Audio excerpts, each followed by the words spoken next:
Hoje eu vou contar para vocês as dicas que eu aplico na minha cozinha para que ela fique mais prática, organizada, limpa e econômica. Primeiro de tudo é o que eu faço sem enrolação com os temperos verdes. Eles são temperos que eu compro, geralmente são cebolinha, salsinha, coentro. E aí quando eu trago da feira, eu já deixo separado em cima da pia, eu tiro da sacola, lavo eles, coloco água, higienizo, enfim. Deixo eles secando, depois eu venho com um pano, termino de secar ali. Depois que eu seco eles, coloco eles na tábua, corto. Quando eu corto, eu pico. Aí eu jogo eles dentro de uma vasilhinha pequena, porque quando eu corto, principalmente o coentro, ele diminui muito. Eu tiro as folhinhas, eu evito ao máximo cortar os cabinhos. É claro que para não haver desperdício, né, é importante colocar tudo. Eu só tiro ao máximo ali a raiz, mas tem alguns que eu não aproveito tudo. Eu jogo a maioria dos cabinhos mais grossos fora, fico com os cabinhos menores do coentro, da salsa, da cebolinha e corto ali tudo que eu consigo aproveitar. Quando eu corto, ele diminui muito, então eu coloco numa vasilha pequena e congelo. Assim, quando eu vou fazer alguma comida ensopada ou quando eu preciso jogar em algum local, geralmente eu uso esses temperos na comida cozida, carne de panela, sopa. Então eu jogo ali e fica do mesmo jeitinho como se estivesse fresco. E ao meu ver fica fresco. Eu gosto, como a minha mãe, de colocar, né, a salsa junto ao tomate quando ela corta e ela joga uma salsinha ali por cima, um coentro, e fica muito gostoso. Porém, eu nunca cheguei a fazer isso com os congelados. Eu tenho quase certeza que não fica a mesma coisa.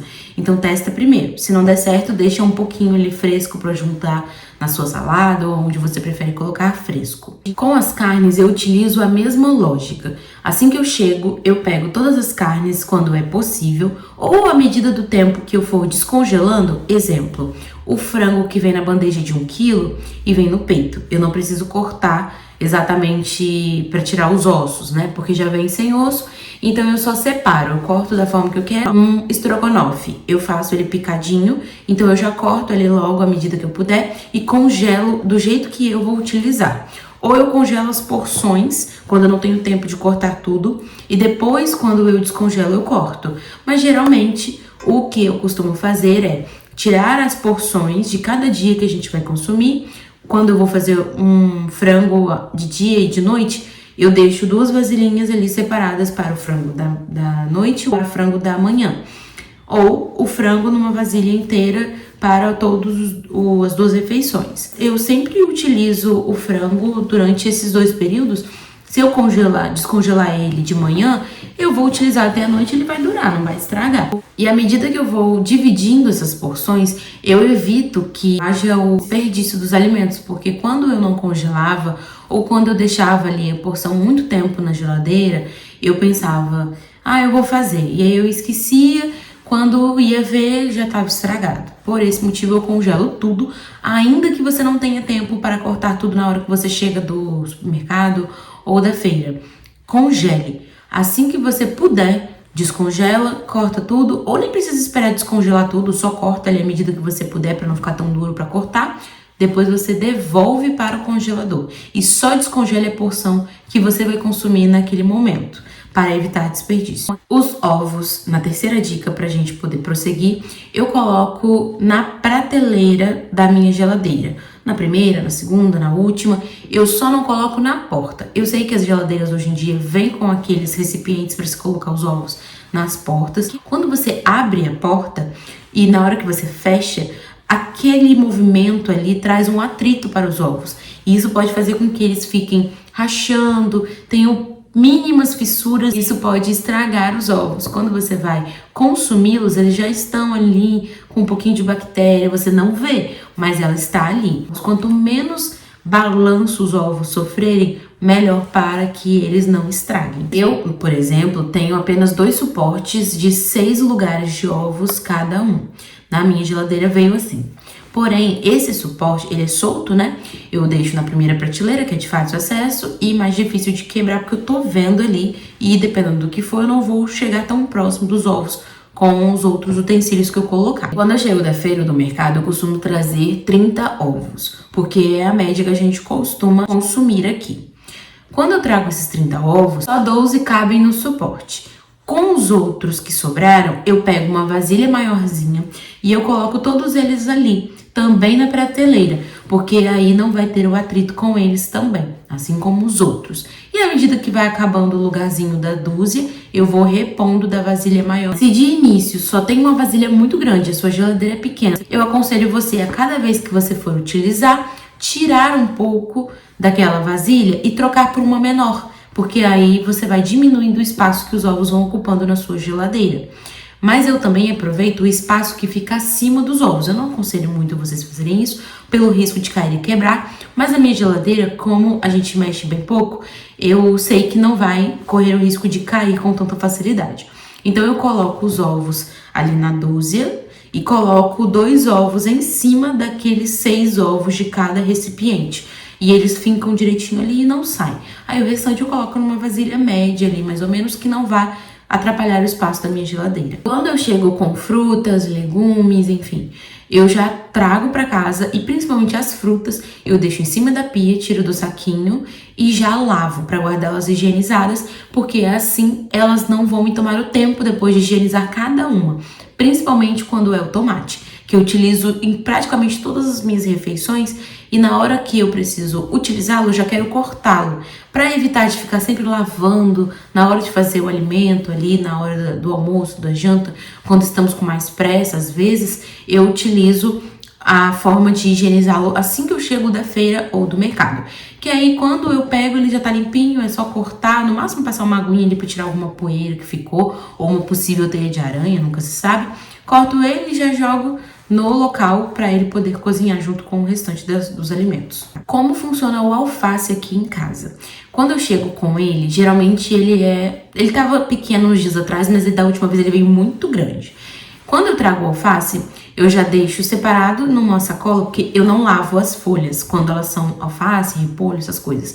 Eu prefiro que meu esposo lave pra mim, porque eu já peguei muitas surpresinhas no alface e fiquei um pouco traumatizada. E surpresinhas bem grandes. Para evitar essas surpresas, eu peço ele para lavar, eu deixo ele naquela sacola dele, não deixo passar mais de 1, 2 dias, já peço a ele para lavar assim que ele puder imediatamente. Quando ele pega o alface para lavar, a gente já faz da seguinte forma: tira folha por folha, deixa a água corrente ali em cima, tira tudo o que pode ser de sujeira, né, resquício, que é feira. A gente sabe que é um local um pouco sujo por conta de ser na rua, pelos caixotes onde eles são armazenados. Então, para evitar, a gente já deixa a água correndo, tira todo o excesso de sujeira, depois a gente deixa de molho no vinagre ou na água sanitária, deixa por uns minutinhos e depois a gente tira, joga um pouquinho de água novamente, seca eles completamente, principalmente com papel toalha, e quando a gente vai armazená-los, a gente já armazena eles todas soltas, com as folhas soltas. Quando a gente vai armazenar, a gente pega uma vasilha grande, que caiba bastante folhas, pega o alface, coloca primeiro uma camada de papel toalha, 1, 2 folhas, dependendo do tamanho da sua folhinha. Aí você coloca 1 ou 2 folhas de alface, depois você sobe com mais 2 folhas de papel toalha, depois você cobre com o alface, depois vem papel toalha novamente. Isso pode gastar bastante papel toalha? Até pode, mas eu te aconselho a fazer à medida que você puder. Se você não tem tanto papel toalha, põe umas 4 folhas juntas, mas o importante é que você precisa, para armazenar o alface mais tempo, se a sua família tem um alface grande e ela não consome quase que imediatamente, eu aconselho vocês a fazerem essas camadinhas de papel toalha, porque essa folhagem, ela dura mais quando ela está mais seca. E o papel toalha ajuda nisso. Eu também aprendi isso quando eu trabalhei num restaurante. Eu também aprendi com a Natália Arcuri, certos legumes, verduras, etc., que para você fazer eles durarem mais, você tem que fazer conforme o que eles pedem. Tem frutas, verduras que são mais vampiras, que não gostam de luminosidade, que são raízes, né? Exemplo, a batata, ela não gosta de lugares muito iluminados. Mas eu tô falando isso para quem não utiliza de imediato aquela quantidade que comprou. Aqui em casa a gente não utiliza tão rápido assim, então para nós serve. Agora, se para você for uma folhagem que dá para você consumir de um dia pro outro, ela não vai estragar tão fácil. Então não precisa fazer esse processo. Quanto mais sequinhas as minhas folhinhas de alface ficam, eu percebo que elas duram mais. E quando eu vejo que tem uma folha de alface que ainda tá um pouco úmida ou molhada, eu vejo que é que ela mais degrada com o tempo, ela é a que estraga mais rápido. Agora sobre o feijão, isso aqui tá ficando praticamente um tutorial sobre como armazenar alimentos ou congelá-los. No feijão não é diferente. Ao invés de fazer metade do pacote do feijão de 1 quilo, eu costumo fazer o feijão completo logo que eu chego e preciso fazer aquele cozimento. Porque eu vou gastar o gás de uma vez só e quando ele fica pronto, eu já espero esfriar um pouquinho, coloco ele nas vasilhas em porções, geralmente deste tamanho assim, e é a profundidade mais ou menos assim, que é a quantidade que a gente costuma consumir aqui em casa por 2 ou 3 refeições. E aí eu coloco cada uma em sua porção de vasilha, pego as vasilhas, coloco no congelador e quando eu vou utilizar novamente, eu trago do congelador para a geladeira. Assim ela vai descongelando ali sem ficar numa temperatura muito forte, mas deixo ela descongelando na geladeira, que eu também vi que é uma forma de não permitir que bactérias entrem ou também não deixar que o feijão descongele muito rápido com a temperatura quente de fora da geladeira, né? De você fazer aquela quebra de temperatura muito rápida. Então, para evitar esses tipos de desperdícios, eu prefiro colocar o feijão no congelador e de vez em quando eu vou descongelando à medida que eu preciso fazer a comida novamente. Também já ouvi falar que para você poder ajudar na digestão do alimento, né, na questão do feijão, leguminosas, quando é grão de bico, tem uma outra também que eu acho que é ervilha e tem a lentilha. Ela também é adequado você fazer a hidratação dela, né? Deixar de molho de 8 a 12 horas e ir trocando a água nesse período. E aí sim você coloca para cozinhar. Porém, eu já tentei fazer isso na minha casa e todas as vezes que eu fiz isso, deixei o feijão de molho, ou eu esquecia de trocar a água, ou eu simplesmente deixava mais tempo do que o necessário. Quando eu ia fazer o feijão, ele tava com um cheiro horrível, ele tinha apodrecido e eu não percebi. E na hora de comer, na hora de cozinhar, o cheiro empesteou a casa. Por esse motivo eu não fiz mais, porque todas as vezes que eu tentei, eu estraguei um feijão de 1 quilo. Então eu aconselho você a fazer somente se você colocar um alarme no seu telefone, ou se você não for muito fácil de esquecer essas coisas como eu, e também tiver facilidade de trocar a água com frequência ali nesse período. Eu não tenho essa facilidade, mas é algo muito bom que ajuda além da digestão, né? Tem outras questões que são benéficas. Eu tava até lendo aqui no aplicativo de nutrição que a minha nutricionista me acompanha por ele, porém eu não me lembro de todas as dicas, mas eu só me lembro do mais importante, assim, das 3 dicas, que é muito bom para a digestão. Aquilo que sai no meio tempo que o feijão tá de molho, aquela espuma que fica ali em cima, é o que faz no seu estômago. E por isso você fica com a sensação de estufamento, fica com gases após comer o feijão. E com outras coisas acontece parecido.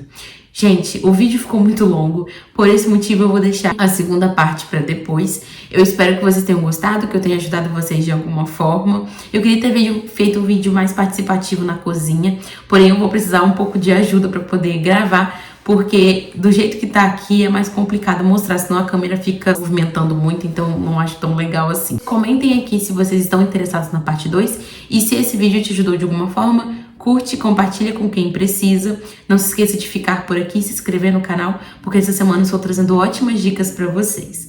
Um abraço, um beijo e até o próximo vídeo.